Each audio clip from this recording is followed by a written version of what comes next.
ഭീകരതയ്ക്കെതിരെ രാജ്യം ഒറ്റക്കെട്ടായി മുൻപോട്ടു പോകുമ്പോൾ പ്രതികരണവുമായി ലോകരാജ്യ നേതാക്കൾ. നിരപരാധികൾ ആരും കൊല്ലപ്പെട്ടിട്ടില്ലെന്നും സേനകൾ ചരിത്രം രചിച്ചെന്നും പ്രതിരോധ മന്ത്രി രാജ്നാഥ് സിംഗ് പ്രതികരിച്ചു.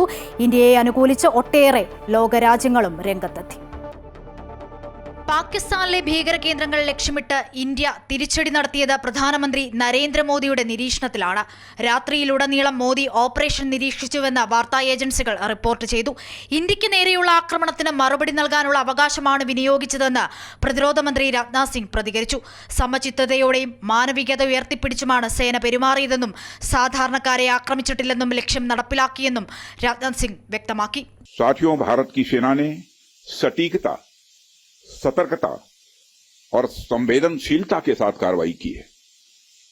हमने जो लक्ष्य तय किए थे उन्हें ठीक समय तय योजना के अनुसार सटीकता से उन्होंने ध्वस्त किया है और किसी भी नागरिक ठिकाने सिविलियन पॉपुलेशन को जरा भी प्रभावित न होने देने की संवेदनशीलता भी हमारी सेना ने दिखाई है.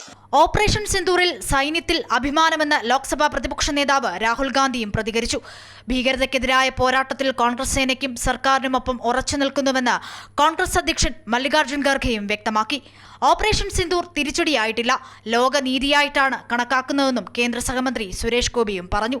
തൃശൂർ പൂരം ആകാശത്ത് സിന്ദൂരം വിതറിയപ്പോൾ പാകിസ്ഥാനിൽ ഇന്ത്യയും സിന്ദൂരം വിതറിയെന്നും അദ്ദേഹം വ്യക്തമാക്കി. ഇതൊരു ലോകനീതിയല്ലേ അല്ലേ? രാജ്യത്തെ പൗരന്മാരുടെ സുരക്ഷ അതിന് താക്കീത് നൽകുന്നു എന്നത് വഴി ഇനി ഇത് ആവർത്തിക്കില്ല എന്ന് പറയുന്ന ഒരു ഉറപ്പും കൂടി സൃഷ്ടിച്ചെടുക്കുന്നതിന്റെ ഭാഗമാണ്. ഇന്ത്യ തിരിച്ചടിച്ചതിൽ ഏറെ അഭിമാനമെന്നും 100% ഇതിനോട് യോജിക്കുന്നുവെന്ന് ശശി തരൂർ എംപിയും പറഞ്ഞു. എന്നാൽ യുദ്ധം വേണ്ട എന്നാണ് തന്റെ അഭിപ്രായമെന്നും അവർ തിരിച്ചടിച്ചാൽ നമുക്ക് ആക്രമിക്കേണ്ടി വരുമെന്നും ഇന്ത്യയുടെ സമീപനം സ്വാഗതാർഹമെന്നും ശശി തരൂർ പറഞ്ഞു. പാകിസ്ഥാനിൽ നിന്നും പ്രതികരണങ്ങളുണ്ടായാൽ രാജ്യം ഒറ്റക്കെട്ടായി അതിനെ നേരിടുമെന്ന് NK പ്രേമചന്ദ്രൻ എംപിയും പറഞ്ഞു.